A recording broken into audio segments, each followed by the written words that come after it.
Con un científico del máximo nivel, un buen amigo, y que además no tiene ningún temor a la vanguardia de todas estas cosas, porque esto que vamos a contar es absolutamente sorprendente y nuevo. Él es, ya lo conocen, Manuel Martín Loeches. Bienvenido, amigo. ¿Qué tal? Muchas gracias. Muchas gracias por estar con nosotros una temporada más. Gracias a vosotros por haberme invitado. Aprendemos mucho, y yo creo que hay que aprender mucho de esta historia. Están enfocando a nuestros compañeros unas piezas dentales, así empieza todo. Claro, parecen minúsculas. A raíz de esas piezas dentales y de una falange, de un dedo, un trozo, se cuenta que hay, vean qué bonito, una niña desconocida en una cueva de la zona de Siberia, y que resulta que esa niña es una especie de la que no se sabía nada y que no somos ni nosotros ni los ya tan famosos, gracias entre otros a gente como Manuel Martín Loeches, neandertales, nuestros primos de alguna forma. No es ninguna de las dos grandes especies. Bueno, es un hallazgo de primer nivel mundial que ahora ya se ha confirmado, Manuel. Sí. Recientemente se ha publicado un estudio en el que se ha secuenciado ya prácticamente todo el genoma de esta falange de esta niña, y ya se ha podido afianzar muchas cosas, ¿no? Entre otras, pues que era una niña, efectivamente. Se han podido comparar muchos genes con la especie con la que más emparentada está, que es el neandertal, y con la nuestra, y se han visto diferencias. Realmente estamos hablando de una especie distinta, y estamos hablando de 3 especies que cohabitaron en el mismo momento, aparte de otras como el hombre de flores y demás, en una zona geográfica similar.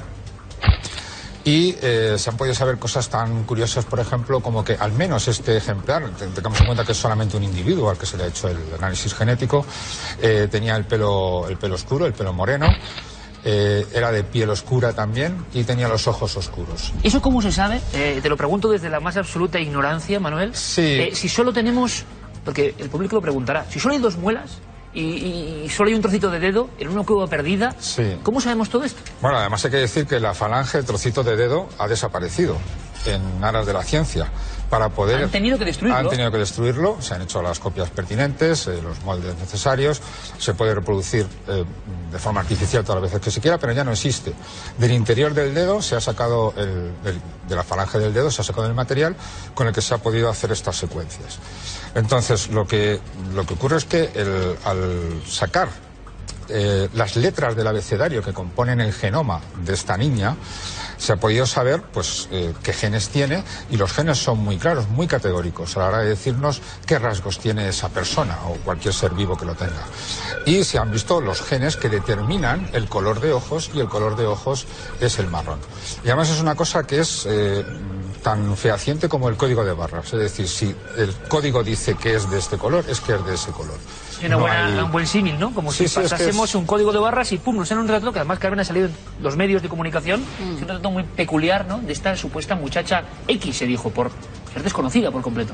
Sí, es como bien lo describía, una mujer, una niña morenita, de piel, no llega a ser negra, pero sí que es una persona como muy tiznada, con tez muy oscura, con los ojos muy marrones, casi tirando a negro, y un pelo que estaríamos también hablando de castaño oscuro. O sea, una definición de una niña que podría pasar como de nuestra especie, pero que en cambio... Podría estar perfectamente por la Gran Vía o por cualquier lugar, y no distinguiríamos. De hecho, eso le pasaría prácticamente a los neandertales. Tendría unos rasgos un poco bruscos para nosotros, un poco robustos quizás, pero muchos de los homínidos neandertales, incluso Homo erectus y demás, podrían pasar por personas con un traje como el nuestro, podrían ir perfectamente por la calle. Lo más seguro, sí. Una cosa importante, Manuel. Yo recuerdo cuando esta noticia salió, recuerdo que empezamos el programa, una especie desconocida. Para que se hagan una idea, esto es una especie también de mundo nuevo. Y muchos libros, no es que haya que tirarlos, pero no sabían que existía esta niña en una cueva. Vino aquí el profesor Bermúdez de Castro a dar los primeros datos, y no había mucha prudencia, porque, oye, parece que esto es una especie nueva, que rompe todos los esquemas, que convivió con nosotros, y la última de su especie estaba en una cueva. ¿Qué haría en esa cueva? Sería un lugar mortuorio. Se ha hablado mucho, y tú has escrito, Manuel, libros magníficos, esa especie como de aislamiento de algunas especies. Se ha hablado mucho de nuestros primos neandertales, que poco a poco fueron siendo apartados. Y nos imaginamos a nivel de novela a estos seres viviendo en cuevas marginales. ¿Podría ser este caso? En Denisova ocurrió eso también. Se debió de aislar un grupo y convertirse en una nueva especie. que parece sinceramente como de novela. Y oyéndolo así, es decir, se separaron, vivieron en estas cuevas de Siberia. Y lo curioso, que también es algo que ha demostrado la genética, y que esto sí que era una cosa que, como decías tú, va a haber que tirar algunos libros, es que también ha comprobado la genética que hubo cruzamiento entre neandertales y seres humanos modernos, y también entre personas de Denisova, esta nueva especie, y seres humanos modernos. Que los seres humanos de nuestra especie se juntaron con esta especie de la última niña. Sí, es que además, como digo, es que es incontestable. El código de barras del código genético lo dice muy claramente. Hay secuencias genéticas en el neandertal que no tiene nadie en el mundo, o más bien, que tienen todos los europeos, pero no existen en África. Entonces hubo un cruzamiento de personas que ahora existen de antecesores de personas de Europa con los neandertales. Y lo mismo ha ocurrido con Denisova.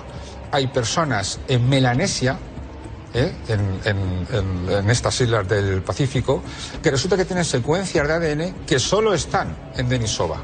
Tienen trocitos de DNI de esta gente. Es decir, ahora en Europa hay descendientes de neandertales. Y eso lo dice la genética. Manuel, vamos a ver. Yo hace 3 años, hablando con científicos, y tú lo sabes, muchos, bueno, me lo suelen llamar mucho, pero me llamaban loco, esto es imposible, y esto es una teoría de novela, de asuntos de poetas, no de científicos, lo de los cruzamientos. ¿Me estás diciendo que ahora...? Sí, absolutamente. De hecho, es curioso porque además todo esto pone en duda, o plantea un poco, qué hacemos con nuestro concepto de especie, porque siempre se había pensado que 2 especies se podían considerar como especies diferentes si no se podían cruzar. Es decir, si no dejaban descendencia cuando se apareaban. Hace unos años ya se dijo, bueno, hay especies distintas que se aparean, dejan descendencia, pero la descendencia no es fértil, esta descendencia no puede dejar descendencia. Ahora bien, está claro que neandertales y Homo sapiens se cruzaron, tuvieron hijos, y los hijos de esos hijos están hoy día vivos. Están viviendo en Europa con nosotros. Puede que tú y yo, o Carmen, tengamos algo de ellos. Y en el caso de los denisovianos también ocurrió lo mismo. También un grupo de gente de Homo sapiens se cruzó con esta gente de Denisova, y hoy día han ido a parar al Pacífico. Ahí están, los papúes, que tienen un fragmento de ADN que no tiene nadie en el mundo, salvo los denisovianos y ellos. O sea que la genética está siendo un poco la gran lupa que está descubriendo quizá Manuel, aunque cueste decirlo, porque es muy difícil mover grandes bloques de pensamiento, que sabemos muy poco en torno a nuestro pasado, que lo que creíamos que era ABC, estas especies aquí, parece que pudo haber más otras humanidades. Eso de ese lema tan bonito y para muchos tan fantasioso de existió otra humanidad, es que es verdad. Sí. Se están aportando muchos datos. Por ejemplo, hace unos pocos meses surgió la posibilidad de que haya una nueva especie también de seres humanos que vivieron hace unos 11.000 años, es decir, cuando en teoría tampoco quedaba ninguna otra especie, en China, en el suroeste de China. En una otra cueva, humanidad diferente. Otra humanidad diferente, que no se sabe si es. Sí que se sabe, o sí se piensa por sus rasgos, que es otra especie. Las mandíbulas muestran rasgos que no presenta nuestra especie, pero sí que son arcaicos, por ejemplo, están presentes en Neandertal, pero claro, hace 11.000 años un Neandertal es imposible. Y tiene otros rasgos que además son únicos. Luego es otra especie, que también se aislaron, es decir, el aislamiento es lo que hace todo, y que estarían ahí en China viviendo su vida hasta que desaparecieron. Para que lo entienda todo el público, yo el primero. Estos son teorías que las cuenta un novelista, otras humanidades viviendo al margen o conviviendo de una forma extraña, imagino, porque al final desaparecen, y vaya, es que es verdad. Claro, la pregunta es, esas piezas dentales, ese trozo de falange, ¿por qué son una especie, no? Es muy bonita la historia de que una niña, la niña X, la niña de las cuevas de Denisova, el investigador Svante Pääbo es el que descubre todo esto, resulta que es la última de su especie, por lo que sabemos. También es como muy de novela, ¿no? No es que se haya encontrado un yacimiento en diferentes puntos, es un ser. Un ser, sí. Y además la genética nos dice muchas cosas que nos dejábamos en el tintero. Por ejemplo, de las secuencias de ADN se ha sabido, o se puede saber, qué genes tienen en relación con la construcción de su cerebro. Con lo cual podemos saber de alguna manera las capacidades cognitivas, claro, todo esto ahora un poquito en el aire, que tendría esta chica o esta especie entera. Digamos, es todo un camino por recorrer. O sea, estamos intentando hacer el relato robot de una niña sin nombre en una cueva de Siberia que representa un desafío científico de primer nivel y, como decíamos, digno de la mejor de las novelas. Y está pasando, y esta niña quizás es solo la punta del iceberg. Eso es lo asombroso y lo escalofriante, porque da la impresión de que ni siquiera hace 11.000 años, que es antes de ayer en la historia, conocemos muy bien quién andaba por el mundo.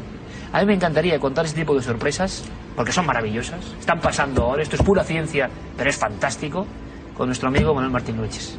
Un placer, como siempre. Lo mismo digo. El gusto Hasta la es mío. próxima y seguiremos hablando, seguiremos viendo qué pasa con esta niña. Gracias, Manuel.